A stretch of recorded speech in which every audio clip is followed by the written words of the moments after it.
You are listening to Crime Unraveled, a Buck Taylor novel by Chuck Morgan. Chapter 25. Buck finished his interview with the young woman from the DA's office. Janine Garvey was 5'6" and had the physique of someone who loved the outdoors.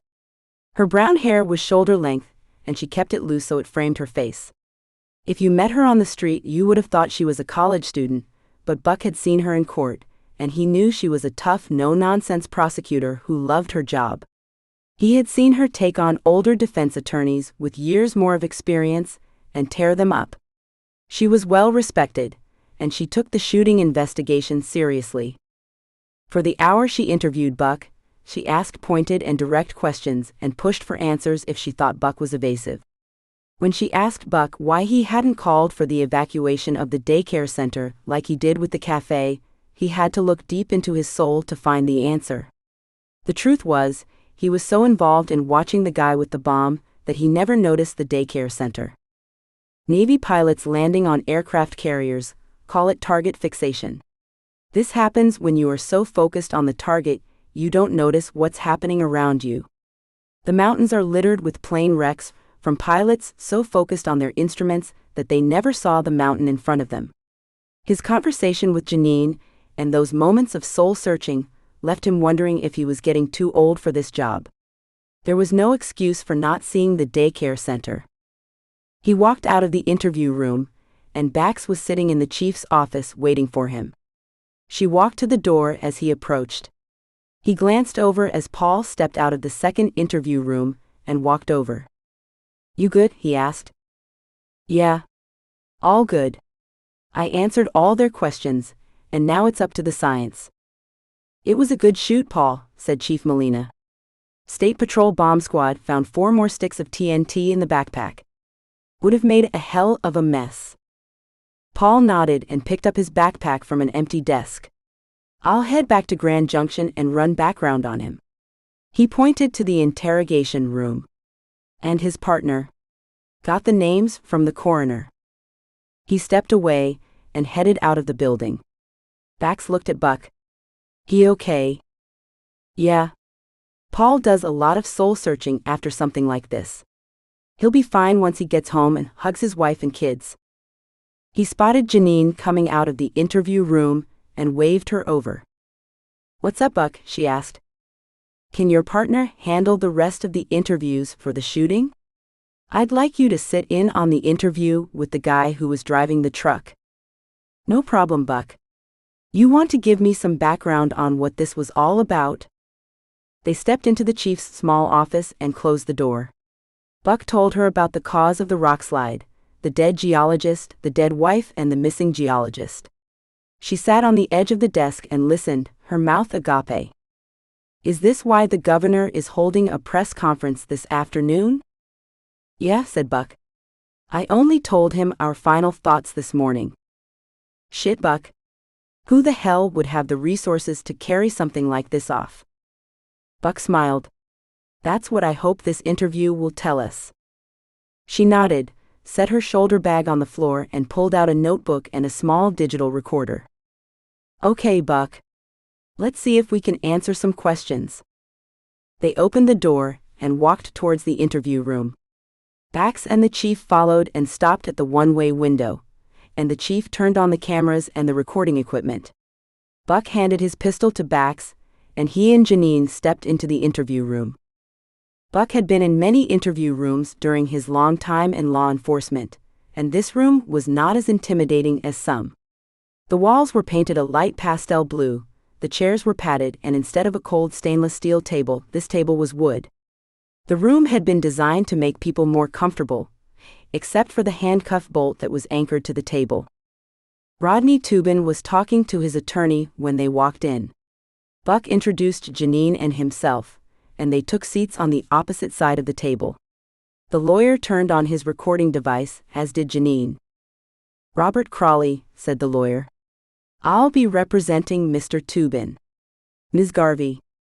Nice to see you again." Janine nodded. "Shall we begin?" Everyone nodded and said yes for the tape. She picked up a small laminated card that had been sitting on her notebook.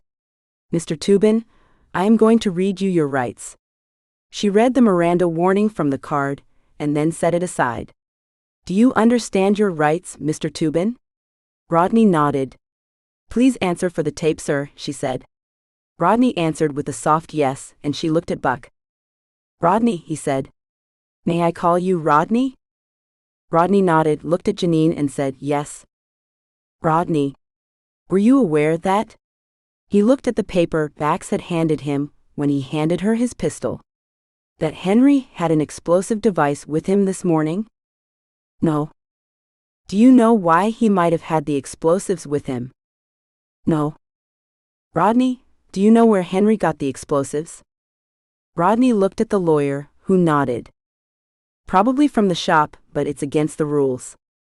What shop would that be? We work for Roger Burns and Sons Demolition Inc. And what do you do for them? Asked Buck. We're blasters. Rodney, what do you do as a blaster? Rodney smiled. Buck sensed he was proud of his job. We use explosives for a lot of things. We take down old buildings, and we blast mountains for construction crews. Lately, we've been doing a lot of blasting in various mines.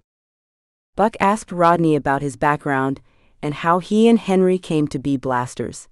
And Rodney told him about their time in the Army, and the work they had been doing over the past 10 years after leaving the military. Buck and Janine sat back and listened. Rodney, why do you think Henry reacted the way he did this morning? No idea. I didn't know he had the explosives in his backpack.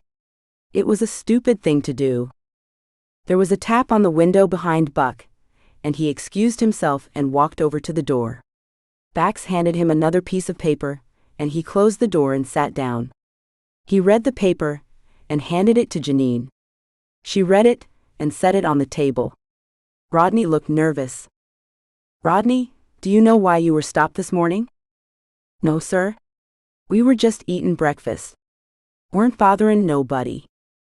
Rodney, we have several witnesses who spotted your truck yesterday at a house in Gypsum. Was your truck on Springfield Street yesterday morning? No, sir.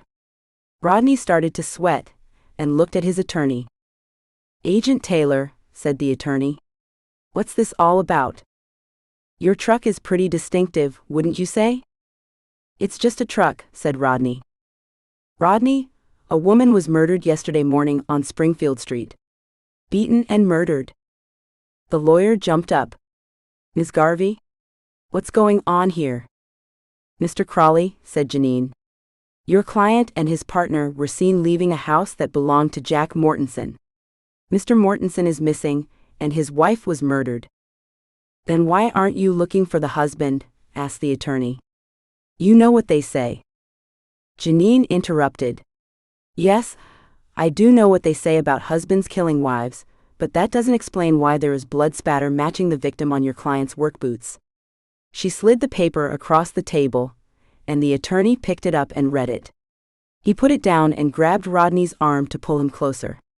The conversation looked a little heated to Buck, and he was ready to intervene when Rodney turned back around in his seat. His face was ashen. Ms. Garvey, I'd like some time to consult with my client. We were not prepared for this matter. Janine stood up and picked up her notebook. Buck followed her lead. 1 hour, Mr. Crawley. We'll be back. She pushed open the door and she and Buck walked out. Bax was waiting on the other side and handed him his pistol, which he placed in his holster. That set them back on their heels, said Janine. Let's see what they have to say when we go back in there. She walked away and left Bax standing with Buck and Chief Molina. Nice work on the blood spatter. Who do we have to thank? Asked Buck. The sheriff's forensic team.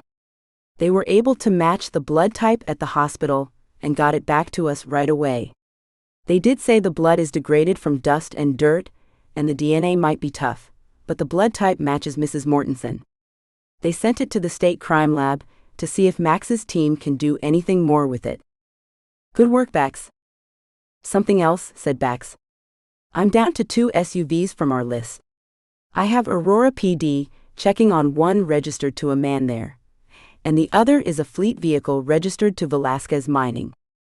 Buck walked to the small kitchen, pulled out a Coke can, popped the top and took a long sip. Velasquez, huh? Said Buck. The mine headquarters is in Garfield County, correct? Yeah, said Bax. I'm gonna be tied up here for a while yet. Call Sheriff Weaver and see if he can spare a deputy to go with you and have a chat with the folks at the mining company. Try to talk to the owners. When we met her at the Woodman home yesterday, something didn't sit right.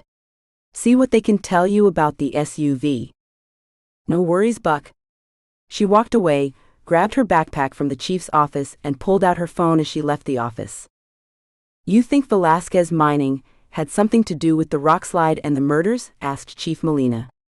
They employ a lot of people from around here and have been generous to the towns in the area for a lot of years. Not sure, Gabe. But we will find out. Thank you for listening to this chapter of Crime Unraveled, a Buck Taylor novel by Chuck Morgan. You can find the entire crime series as well as other novels by Chuck Morgan at chuckmorganbooks.com or on Amazon.